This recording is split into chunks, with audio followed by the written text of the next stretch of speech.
Asylum Learning Amrita Miss ആണ്. അപ്പോൾ മക്കളെ മിസ് എന്ന് വന്നിട്ടുള്ളത് ഒരു മോസ്റ്റ് റിക്വസ്റ്റഡ് വീഡിയോ ആയിട്ടാണ്. ഓണം എക്സാം കഴിഞ്ഞപ്പോൾ പലരുടെയും പ്രശ്നം എന്ന് പറയുന്നത് മാർക്ക് കുറഞ്ഞു പോയി, വിചാരിച്ചത്ര പെർഫോം ചെയ്യാൻ പറ്റിയിട്ടില്ല, ഓണം എക്സാം മിസ്സെ കൃത്യമായിട്ട് പഠിക്കാൻ സാധിച്ചില്ല, ഇനിയെല്ലാം ഞങ്ങൾ ക്രിസ്മസ് എക്സാമിന് നോക്കിക്കോളാം എന്ന് പറഞ്ഞ കുറെ ആൾക്കാരുണ്ടല്ലേ. എന്നിട്ടും ഓണം എക്സാം കഴിഞ്ഞ് ഇതേവരെ പഠിച്ചു തുടങ്ങാത്ത ടീംസാണ് നമ്മളിൽ പലരും. അപ്പൊ ഇവർക്കൊക്കെ ഏറ്റവും ഉപകാരപ്പെടുന്ന രീതിയിൽ ഇനിയുള്ള ദിവസം, അതായത് ക്രിസ്മസ് എക്സാമിലേക്ക് ഇനി നമുക്കൊരു മാസം കൂടിയൊക്കെ ഉണ്ടാവത്തുള്ളൂ, ആ ഒരു മാസം എങ്ങനെ കൃത്യമായിട്ട് പഠിക്കാം, വലിയ ബേർഡൻ ഒന്നും ഇല്ലാതെ എങ്ങനെ കൃത്യമായിട്ട് പഠിച്ച് നല്ല മാർക്കോടെ ക്രിസ്മസ് എക്സാം പ്രാക്ടീസ് ചെയ്ത് പാസ്സാവാം എന്നുള്ള കാര്യമാണ് നമ്മൾ ഇന്നത്തെ വീഡിയോയിൽ നോക്കാനായിട്ട് പോകുന്നത്. അപ്പൊ നിങ്ങൾക്കൊരു അടിപൊളി study time table at the എൻഡിലേക്ക് മിസ് വെച്ചിട്ടുണ്ട്. അപ്പൊ ഇനി എന്ത് ചെയ്യുക, വീഡിയോ കംപ്ലീറ്റ് ആയിട്ട് കാണുക. ഇത് നിങ്ങൾക്ക് ഉപകാരപ്പെട്ടു എന്ന് തോന്നുവാണെങ്കിൽ നിങ്ങളുടെ ഫ്രണ്ട്സിനും അയച്ചു കൊടുക്കുക. ഓക്കെ, അതായത് ഇനിയുള്ള ദിവസങ്ങൾ എങ്ങനെ കൃത്യമായിട്ട് പഠിക്കണം, എന്ത് ചെയ്താലാണ് ക്രിസ്മസ് എക്സാമിന് നല്ല മാർക്ക് സ്കോർ ചെയ്യാൻ വേണ്ടി പറ്റുക. അപ്പൊ ഇങ്ങനെയുള്ള കാര്യങ്ങളാണ് നമ്മൾ ഇന്നത്തെ വീഡിയോയിൽ നോക്കാനായിട്ട് പോകുന്നത്. First and the foremost thing എന്ന് പറയുന്നത് പ്രിപ്പറേഷൻ ആണ്. മക്കളെ എക്സാമിങ് എത്തി, ക്രിസ്മസ് എക്സാമിങ് എത്തി, ഇനി നമ്മുടെ കളികളൊന്നും കളിച്ചിരുന്നാൽ മതിയാവില്ല, നമ്മൾ അതിന് കൃത്യമായിട്ട് പ്രിപ്പയർ ചെയ്യണം. അതിന് ഒന്നാമത്തെ കാര്യം, നിങ്ങളുടെ കയ്യിലിരിക്കുന്ന ടെക്സ്റ്റ് ബുക്കും നോട്ട്ബുക്കും, അതായത് ടെക്സ്റ്റ് ബുക്ക് നിങ്ങളുടെ കയ്യിലുണ്ടോ എന്നുള്ളതൊന്ന് ചെക്ക് ചെയ്ത് നോക്കുക. ഓക്കെ, ടെക്സ്റ്റ് ബുക്കും അതേപോലെ നോട്ട്ബുക്കൊക്കെ കംപ്ലീറ്റഡ് ആണോ, ഇനി കംപ്ലീറ്റ് അല്ലെങ്കിൽ ഏത് ചാപ്റ്ററാണ് വിട്ടുപോയത് എന്നുള്ള കാര്യങ്ങളൊക്കെ നോക്കി അതെല്ലാം തന്നെ പക്കാ സെറ്റാക്കി കംപ്ലീറ്റ് ചെയ്ത് വെക്കുക. അതാണ് ഒന്നാമത്തെ കാര്യം.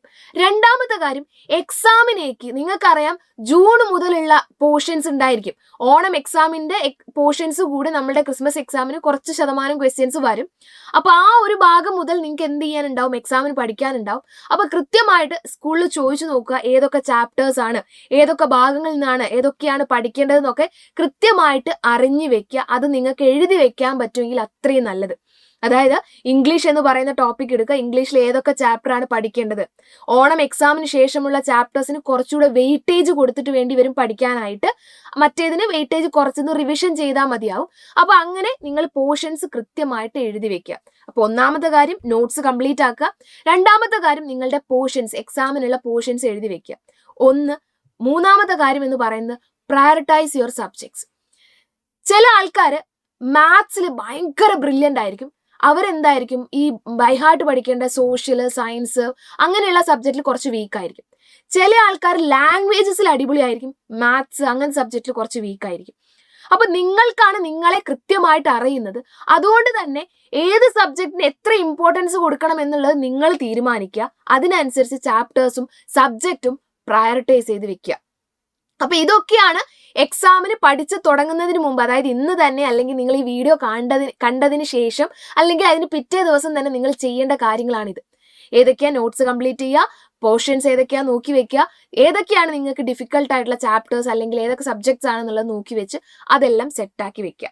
ഓക്കെ, അപ്പൊ ഇത്രയും ചെയ്തു കഴിഞ്ഞാൽ നമ്മുടെ പ്രിപ്പറേഷനായി. ഇനി നമ്മൾ ചെയ്യേണ്ടത് സെറ്റപ്പ് എ ടൈം ടേബിൾ ആണ്. ഇനി നമ്മൾ ചെയ്യേണ്ടത് ഒരു ടൈം ടേബിൾ നമുക്ക് വേണ്ടി നമ്മൾ തന്നെ ഉണ്ടാക്കുക. ഞാൻ ഇന്നിവിടെ ഷെയർ ചെയ്യാൻ പോകുന്ന ടൈം ടേബിൾ എന്ന് പറയുന്നത് എനിക്ക് കൺവീനിയൻ്റ് ആയിട്ടുള്ള ടൈം ടേബിൾ ആണ്. അതായത് ഞാൻ എന്ന് പറയുന്ന ഒരാൾ നൈറ്റ് പേഴ്സൺ ആണ്. രാത്രി ഞാൻ എത്ര നേരം വേണമെങ്കിലും ഇരിക്കും, പക്ഷെ രാവിലെ എനിക്ക് എഴുന്നേൽക്കാനായിട്ട് സാധിക്കാറില്ല. അപ്പോൾ ഓരോരുത്തർക്കും അവരവരുടെ പഠിക്കാനുള്ള ടൈം നിങ്ങൾക്ക് കൺവീനിയൻ്റ് ആയിട്ട് അറിയാം. പക്ഷേ എന്തൊക്കെയാണെങ്കിൽ കൂടി ഒരാൾ, നിങ്ങൾ പഠിക്കുന്ന ക്ലാസ് ഏതാ നിങ്ങൾക്കറിയാം, അതിന്റെ സീരിയസ്നെസ്സും നിങ്ങൾക്കറിയാം. അപ്പോൾ നിങ്ങൾ ചെയ്യേണ്ടത് ഓരോ ദിവസവും മൺഡേ ടു ഫ്രൈഡേ, അതായത് വർക്കിംഗ് വീക്ക് ഡേയ്സിൽ നമ്മൾ സ്കൂളിൽ പോകുന്ന ദിവസങ്ങളിൽ ഒരു 2 to 3 hours സ്റ്റഡി ചെയ്യാൻ വേണ്ടി മാറ്റി വെക്കണം. വീക്കെൻഡ്സിൽ, അതായത് ഹോളിഡേയ്സ് വരുന്ന സമയത്ത് 3 to 4 hours നിങ്ങൾ എന്ത് ചെയ്യണം, പഠിക്കാനായിട്ട് മാറ്റി വെക്കണം. ഇത് നിങ്ങൾ ഏത് ടൈപ്പ് ഓഫ് ആൾക്കാരാണെങ്കിലും നിങ്ങൾ എന്ത് ചെയ്യണം, മോർണിംഗ് പേഴ്സൺ ആയിക്കോട്ടെ നൈറ്റ് പേഴ്സൺ ആയിക്കോട്ടെ, നിങ്ങൾ ഈ ഒരു ടൈമിങ് എന്തായാലും കൃത്യമായിട്ട് ഫോളോ ചെയ്യുക.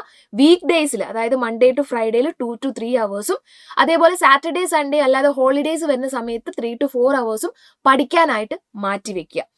ഓക്കെ, അപ്പൊ ഇത്രയും കാര്യങ്ങൾ നിങ്ങളുടെ മനസ്സിൽ ഉറപ്പിച്ചതിന് ശേഷമാണ് നമ്മൾ എന്ത് ചെയ്യേണ്ടത്, സ്റ്റഡി ടൈം ടേബിൾ ഉണ്ടാക്കാൻ വേണ്ടി നോക്കേണ്ടത്. ഇനി ഞാൻ ഉണ്ടാക്കിയ ഒരു ടൈം ടേബിൾ നിങ്ങൾക്ക് കാണിച്ചു തരാം. ഇതാണ് നമ്മളുടെ ടൈം ടേബിൾ വരുന്നത്. മൺഡേ ടു ഫ്രൈഡേ ഒരു ടൈം ടേബിൾ ആണ് സെറ്റ് ചെയ്ത് വെച്ചിരിക്കുന്നത്. വൈകുന്നേരം 5 മണി മുതലാണ് നമ്മൾ സ്റ്റഡി ചെയ്യാൻ വേണ്ടി സ്റ്റാർട്ട് ചെയ്യുന്നത്. അപ്പോൾ അതുവരെ നിങ്ങൾക്ക് എന്ത് ചെയ്യണം, ഫ്രീ ടൈം ആണ്. നിങ്ങൾക്ക് എന്തെങ്കിലും കോച്ചിങ്ങിനോ അല്ലെങ്കിൽ നിങ്ങൾക്ക് ഫ്രീ ടൈമോ ടി വി കാണണമെങ്കിലോ ഫോൺ കാണണമെങ്കിലോ ഒക്കെ ആ ഒരു സമയത്തിൽ നിങ്ങൾ തീർത്തുകൊള്ളുക. 5 മണി മുതൽ 6:15 വരെ ഫസ്റ്റ് പാർട്ട്, 6:30 മുതൽ 7:45 വരെ രണ്ടാമത്തെ പാർട്ട്, പിന്നെ 8:30 മുതൽ 9:30 വരെ അടുത്ത പാർട്ട്. അതിനിടയ്ക്ക് നിങ്ങൾക്ക് ലഞ്ച് ബ്രേക്ക് മീൻസ് ഡിന്നർ കഴിക്കാനുള്ള സമയം വേണം. അതേപോലെ ഇടയ്ക്ക് ബ്രേക്കും വേണം. ഇതെല്ലാം കാണിച്ചുകൊണ്ടാണ് നമ്മളുടെ ഈ ഒരു ടൈം ടേബിൾ ഉണ്ടാക്കിയിരിക്കുന്നത്. ഇതിന് നിങ്ങൾ പ്രയോറിറ്റൈസ് ചെയ്തിട്ട് വേണം സബ്ജക്ട്സുകളൊക്കെ മാറ്റി കൊടുക്കാനായിട്ട്. ഒരു ബേസിക് ടൈം ടേബിൾ മാത്രമാണിത്. ഇനി സാറ്റർഡേ സൺഡേയിലുള്ള ടൈം ടേബിളാണ് ഈ കാണിച്ചിരിക്കുന്നത്. ഇതിലും നിങ്ങൾക്ക് ഫ്രീ ടൈം ഒക്കെ കൊടുത്തുകൊണ്ടാണ് ടൈം ടേബിൾ സെറ്റ് ചെയ്തിരിക്കുന്നത്. നിങ്ങൾക്ക് കളിക്കാനും ടി വി കാണാനും എല്ലാത്തിനുള്ള സമയം വേണം. എക്സാം അടുപ്പിച്ച് നമ്മൾ എന്ത് ചെയ്താൽ മതി, കുറച്ചുകൂടെ പാക്ഡ് ആയാൽ മതി. ഇപ്പം നിങ്ങൾക്ക് എല്ലാത്തിനുള്ള സമയം തന്നുകൊണ്ട് എന്നാൽ എക്സാം പോയിന്റ് ഓഫ് വ്യൂവിൽ കൂടി നമ്മൾ പഠിക്കാൻ വേണ്ടിയിട്ടാണ് ഈ ഒരു ടൈം ടേബിൾ സെറ്റ് ആയിട്ടുള്ളത്. ഓക്കെ, അപ്പോൾ ഈ ഒരു ടൈം ടേബിൾ നിങ്ങൾ നോക്കുക. ഇത് നോക്കിയിട്ട് നിങ്ങളുടെ ടൈമിംഗ് അനുസരിച്ച് ഇതിലെ ടൈമിങ്ങും സബ്ജക്ട്സും ഒക്കെ അങ്ങോട്ടും ഇങ്ങോട്ടും മാറ്റി നിങ്ങളൊരു ടൈം ടേബിൾ സെറ്റ് ചെയ്യുക. പിന്നെ ഓർക്കേണ്ട ഒരു കാര്യം, പഠിക്കണം എന്ന് വിചാരിച്ച് മിസ് ഒരിക്കലും പറയുന്നില്ല കണ്ടിന്യൂസ് ആയിട്ട് പഠിക്കണം എന്ന്. ഒരു 30 മിനിറ്റ്സ് അല്ലെങ്കിൽ ഒരു 40 മിനിറ്റ്സ് നിങ്ങൾ കണ്ടിന്യൂസ് ആയി പഠിച്ചു കഴിഞ്ഞാൽ ഒരു 10 മിനിറ്റ്സ് നിങ്ങൾക്ക് ബ്രേക്ക് എടുക്കാം. എന്നിട്ട് ആ ബ്രേക്കിന് ശേഷം പിന്നെയും വന്നിരുന്ന് പഠിക്കുക എന്നുള്ളത് കൂടി നിർബന്ധമാണ്. ഓക്കെ, അങ്ങനെ ബ്രേക്ക് ഇട്ട് പഠിക്കുക. ഒരു സബ്ജക്റ്റ് തന്നെ കണ്ടിന്യൂസ് ആയിട്ട് പഠിക്കാതെ ഓരോ സബ്ജക്റ്റുകളായി 40 മിനിറ്റ്സ് കഴിയുമ്പോൾ സ്വിച്ച് ചെയ്ത് പഠിക്കാനും ശ്രദ്ധിക്കുക. അപ്പൊ ഇതൊക്കെ ചെയ്താൽ മടുക്കാതെ നിങ്ങൾക്ക് എന്ത് ചെയ്യാൻ പറ്റും, കൃത്യമായിട്ട് നമ്മുടെ എക്സാം വരെ ഇത് ഫോളോ ചെയ്യുക. കൃത്യമായിട്ട് പഠിച്ചാൽ നല്ല മാർക്ക് തന്നെ സ്കോർ ചെയ്യാനായിട്ട് പറ്റും. ഇനി പഠിക്കാനായിട്ട് നിങ്ങൾക്ക് എന്തെങ്കിലും ഹെൽപ്പ് വേണമെങ്കിൽ അത് ഹെൽപ്പ് ചെയ്യാനാണ് സൈലത്തിന്റെ ഓൺലൈൻ ട്യൂഷൻ ബാച്ചസ് വരുന്നത്. അപ്പോൾ എന്ത് ചെയ്യുക, ഇപ്പോൾ ഓഫർ പ്രൈസിൽ പിന്നെയും നിങ്ങൾക്ക് എന്ത് ചെയ്യുന്നുണ്ട്, പ്രൈസ് ഡ്രോപ്പിൽ ആപ്പ് പർച്ചേസ് ചെയ്യാനുള്ളൊരു ഓഫർ വന്നിട്ടുണ്ട്. അപ്പോൾ ഈ ഒരു ചാൻസ് മിസ് ചെയ്യാതെ വേഗം തന്നെ നിങ്ങൾ എന്ത് ചെയ്യണം, ആപ്പ് പർച്ചേസ് ചെയ്യണം. റിവിഷൻസും കാര്യങ്ങളൊക്കെ ആയിട്ട് ഫുൾ സെറ്റായിട്ടാണ് നമ്മൾ എന്ത് ചെയ്യുന്നത്, ആപ്പിൽ ക്ലാസ്സുകൾ കൊടുക്കുന്നത്. ആരും തന്നെ ഈ ചാൻസ് മിസ് ചെയ്യേണ്ട. താഴെ കാണുന്ന നമ്പറിൽ കോൺടാക്ട് ചെയ്യുക. ഇപ്പോൾ പ്രൈസ് ഡ്രോപ്പ് ആണ്, ഓഫർ പ്രൈസിലാണ് നമ്മുടെ ആപ്പ് പോയിക്കൊണ്ടിരിക്കുന്നത്. ഒരാൾ പോലും ഈ ചാൻസ് മിസ് ചെയ്യാതെ വേഗം തന്നെ ആപ്പ് പർച്ചേസ് ചെയ്ത് ഒരുമിച്ച് നമുക്ക് അടിപൊളിയായിട്ട് ക്രിസ്മസ് എക്സാം ക്രാക്ക് ചെയ്യാം. അപ്പോൾ ഓൾ ദ ബെസ്റ്റ്. ഈ പറഞ്ഞ കാര്യങ്ങളൊക്കെ മനസ്സിൽ വെക്കുക, അടിപൊളിയായിട്ട് നമുക്ക് പഠിക്കാം.